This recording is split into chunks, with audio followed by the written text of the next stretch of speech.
The reason that you're not where you want to be yet is because you're not willing to give anything up. You want new results with the same formula. How'd it work?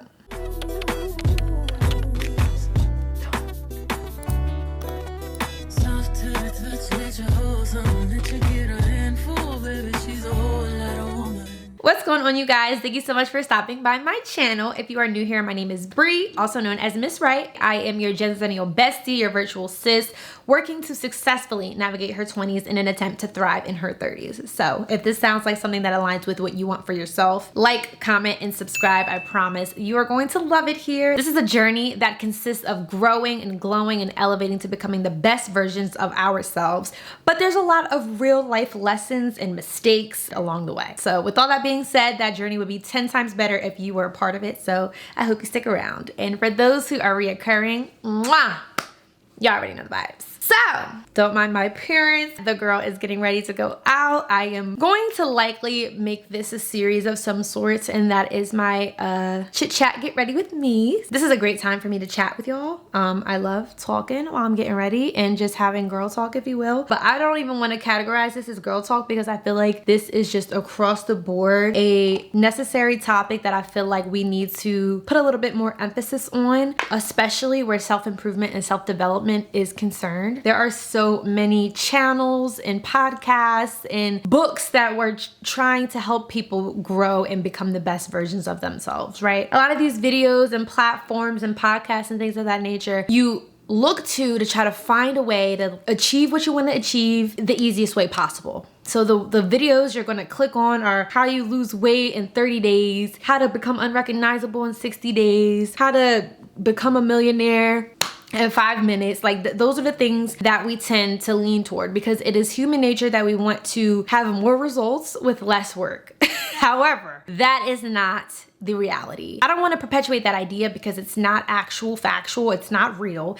And I'm here to talk about sacrifice, which is what I feel like a lot of us tend to lack. We want to achieve so much, but we want to give so little. And I have a very, very strong feeling that the reason you are not where you want to be is because you ain't willing to give anything up. And I'm not just talking at you because I think I'm holier than thou, baby. I've had to have this conversation with myself. So that's what we're going to be talking about in today's video, the art of sacrifice. I also want to not just normalize it because I don't feel like it's normal in today's society. We want to just get where we want to go without giving anything up. We need to normalize it. We need to re-normalize it rather. I want to show you guys why it's not only beneficial, but it's beautiful. I genuinely think that it is. I really just want to get into it because I think that it's one of them topics that a lot of people don't like. Like nobody wants to hear that they have to work harder, that they have to give things up. It's like a rip the band-aid off kind of conversation, but it's one that we need to have. And I think I would be doing you a disservice if I wasn't straightforward and upfront and honest about that because I've had to be that for myself. So if I'm going to have these pep talks with myself, I'm going to be locking in, doing a good bit of sacrifice in order to meet my goals. What type of sis would I be to not share that same wisdom and information and mindset shift with you? What are besties for? Okay, so without further ado, let's get into it. I'm going to provide you with 3 reasons why you need to implement sacrifice into your life in order to see success. And the first reason is that sacrifice builds endurance. So a story came up for work that was about a teenage boy, a young black man, a 17-year-old young man in New Jersey who had achieved a perfect SAT score. Like, that's crazy. That's wonderful. It's magical. It's like almost unheard of. And in the interview that he did with the news, the local news, he says something along the lines of, when you're running track, the race itself is not the hardest part. The training beforehand is the hardest part. So you've already done all the work. Like, all you got to do right now is run. And that's the same mindset that he applied with the SAT scores. Like, the training and the studying that he had to put in order to even come close to doing well, let alone to get a perfect score, do you think required any amount of sacrifice? Like, how many Saturdays do you think that he had to sacrifice in order to get a perfect score? Like, what he's saying is we need to not be so focused on that like end all be all, the end result on the destination, and actually put a little bit more effort into the getting it out the mud part of it. And that requires sacrifice. That part of it is in fact sacrifice. Another large component of the endurance that's built when you do decide to finally commit yourself and sacrifice some things is that it will also teach you discipline. There is no way that you will be able to accomplish any true goal of yours without having some form of discipline. So when you build up that endurance, you learn how to become more resilient. You learn how to become more disciplined. In that regard, you'll also be able to say, okay, I know I need to tell myself no. I know I need to work hard for these things right now. If you're telling yourself no for all of these different aspects of your life where you might have to lock in order to achieve what you want, you'll be able to have better discipline when you do achieve those things. Another like flip side of the coin is that if you tell yourself no, honestly, let's just take a minute to unpack that. Telling yourself no.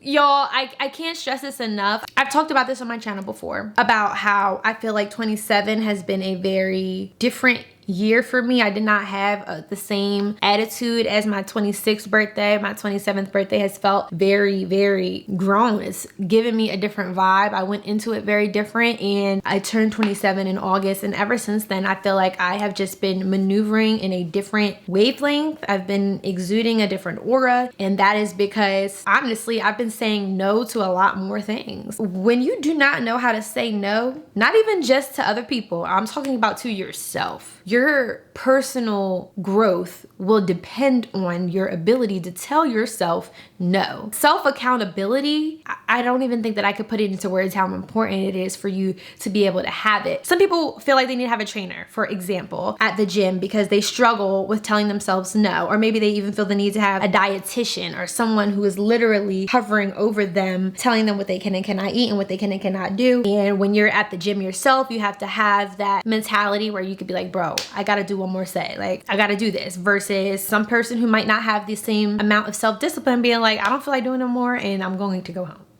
I actually want Chipotle and that's what I'm gonna get. Like, those are two different types of people. Cool, you could pay for a trainer, but there's some aspects of your life where you cannot just poof, let me instill a at-home babysitter. You're no longer at home with your parents. There's no one there to tell you that it's not okay for you to have Dairy Queen for breakfast. There's no one to tell you no, you have to do your homework, you can't go outside. There's no one to tell you that. So as we are growing into these new, wonderful, more mature versions of ourselves, and we're trying to accomplish these goals, how bad you want it will be determined upon your ability to tell yourself no. If you genuinely struggle with that, I highly suggest that you work on how much you sacrifice. Giving things up, especially things that do not serve you, will help you to build up that endurance, to flex that muscle. Even when you do allow yourself to indulge a little bit more in whatever it is that you're telling yourself no for, you're gonna do so in a way that is in moderation, in a way that makes sense, that better aligns with you. So with that being said, sacrifice will build that endurance that you need in order to tell yourself no just enough, because there will be a time where you can tell yourself yes and yes and yes.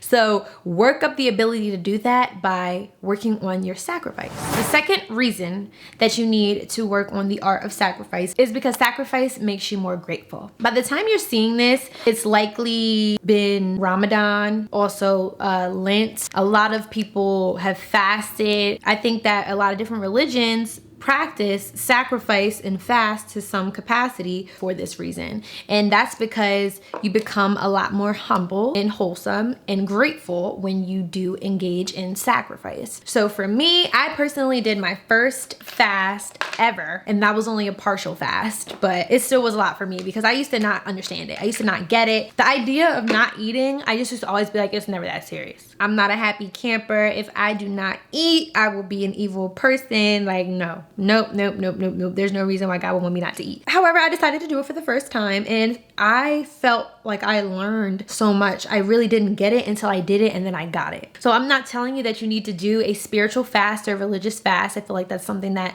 everybody needs to take the time to read and research and pray about before making the decision to do so. But the level of gratitude that I had, I was so much more appreciative for every little thing. I used to say grace like, then when I was doing that fast, I was like, thank you, Jesus. The bread on this plate, Lord God, you have blessed this I was just so grateful. And I feel like it has made me be a lot more grateful overall, like not just where food is concerned. I also think that it has made me less gluttonous. And I think this could be applied not just where food is concerned either. You will realize that you don't need half as much of the stuff as you think you quote unquote need when you decide to practice sacrifice. I'm going to be engaging in a few different forms of sacrifice, if you will, as we continue it throughout the month of March. There are things that I'm giving up for religious reasons. There are things that I'm giving up for health reasons. There are things that I am giving up just because I just want to. I literally just want to. I've been feeling called to let certain things go, and it doesn't have to be for a permanent situation. For me, it's gonna be more of a disciplinary practice for the month of March because I've been feeling called to do so for this month. But I'm going to see how it impacts my mental health, my body, my spirit, and go from there. Some people do a dry January. I did not partake in that. But I am doing something like that, but I'm giving up other things. Let's just say that that's what you decided to give up. It can still make you feel more grateful for so many more things. Maybe you were just so used to being inebriated for different milestones. Like maybe you have a couple birthdays that you attend in January and you're so used to being so lit. Maybe on New Year's you decided not to drink because you started dry January. You've become so much more grateful for the experience because you're looking at it with sober eyes this time. Or maybe you're so much more grateful for water because you've never been this thirsty before ever. And now it's like small things that you are finding yourself to be more appreciative of. And I think that it's essential also when working towards your goals to practice sacrifice as it pertains to your gratefulness and your gratitude and your humility, because when you're working hard towards certain things, I think that we have the tendency to just focus on what's next, Once you achieve one thing, you struggle to take the time to actually be like, okay, let me be thankful for this win. That we're always just working towards the next goal. So I've had to catch myself with that even because I mentioned this in a previous video, but I actually just promoted at my job and I'm already thinking about what's next. I'm thinking about the numbers. I'm thinking about the salary increase. I'm just like focusing so much on the tangibles of it. And we have a tendency to do that, us goal-oriented people. You know, we want great for ourselves. There's nothing wrong with that. But when you take the time to let go of certain things, to give certain things up, it will flex a muscle of gratitude inside of you. And you will not only have it for things that are directly related to whatever it is that you're giving up, but you'll also just be a more grateful and humble person, which I think is very crucial if you want to achieve great and new things in 2025 and thereafter. Last, but I think most important, is that if you want new things, if you want to accomplish new things, achieve new things, you have to make room for them. I know we don't want to hear it, but sometimes we have to recognize that we may not be accomplishing certain things because it cannot exist in our lives with some of the stuff that we got going on.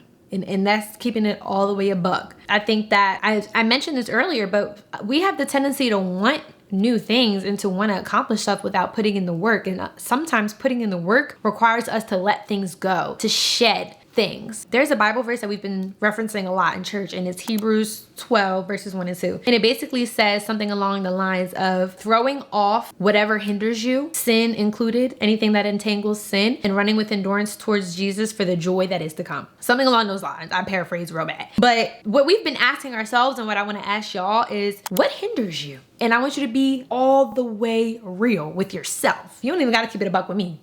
Okay, so you can comment in the comments if you want to, but you do not have to be honest with me. Be honest with yourself. Look at your goals. If you've been setting the same exact goals for years, and I'm not talking at you, this is someone who has done this herself. If you've been setting the same exact goals over and over and over, and you are blaming the reason why you haven't achieved them on so many other things. Oh, I can't get the body that I want because my body just built like this. It's just nothing I can do. It's just in my anatomy. Oh, I can't save up this amount of money because it's always something. I'm a mother and I'm a good big sister. It's always something happening in my car, always breaking down. I can't achieve this goal at work because...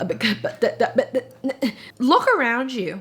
And I even implore you to say a prayer and ask God if you can't see it, because sometimes we be blind because we be in it. So I get that. But I need you to try to take a step back, look at your circumstance, and also get on your knees and ask God, what is hindering me from achieving this thing, from achieving this goal, from working toward where it is that I want to be, because I no longer want to be here. And that's real.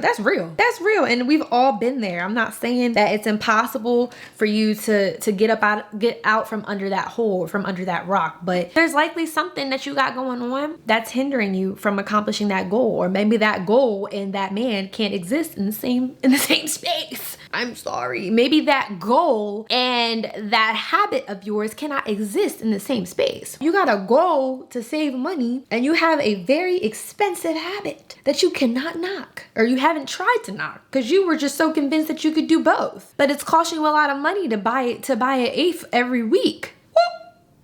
I don't know.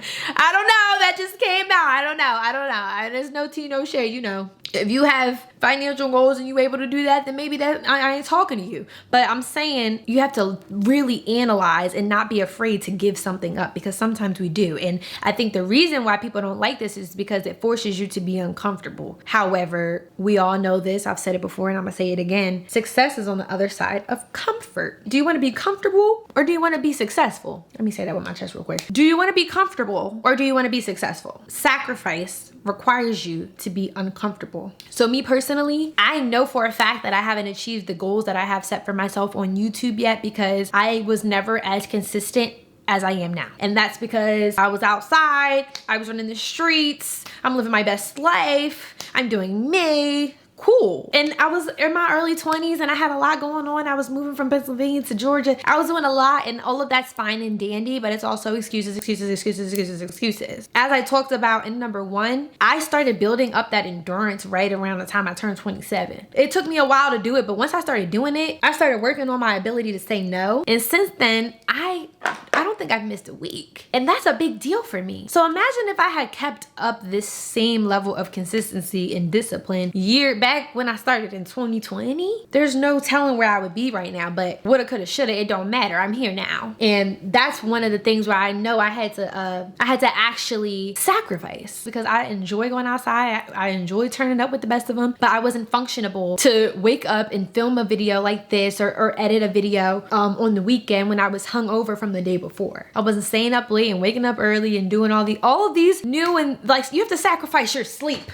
I don't think y'all are hearing me. Y'all have to sacrifice your sleep sometimes to really get where you want to be. And I'm not saying you need to sleep 2 hours a day. I'm saying if you're one of those people that are taking 2 naps a day, or you're sleeping 12 hours, like, bro, napping is a luxury that adult people can do on their own free will, but you have to actually give that up. That is something you need to sacrifice. You have a goal to meet your husband, but you do not want to give up the streets. I don't know who needed to hear that. I am talking to y'all, with y'all, because I have been there and done that. Once I started getting my life together, I done got me a man. Okay, I done got a promotion at work. Okay, I'm getting consistent here on this channel. I am living proof. Am I perfect? No. Am I exactly where I want to be? No. And that's why I said I will be engaging in more sacrifice in the coming months, because I have more that I want to work toward. But I genuinely and truthfully believe that if you practice more sacrifice in your life, it will grant you a better sense of gratitude. It will grant you more endurance and discipline and the perseverance that you need and the resilience that you need to be able to really and truly get it out the mud and get going to where you want to be, in addition to making some room and some space for the new blessings that may be waiting for you right on the other side of that discomfort. Well, you guys, that is all that I have for you. Thank you so much for stopping by my channel and watching this video. I hope that it hit you in the spot that you needed to hear it, but rather that it reached anybody that's been in need of some motivation. That's always my goal with this channel, is to inspire you, to positively motivate you, and to help you work towards your goals, and to teach you through my mistakes and my example and my experiences. With that being said, I couldn't be more grateful for your support. Thank you so much. If you haven't already, do me a favor and like, comment, and subscribe. Also hit that notification bell, because there will be lots more content coming your way very, very soon. So thank you again, and I'll see you in the next video.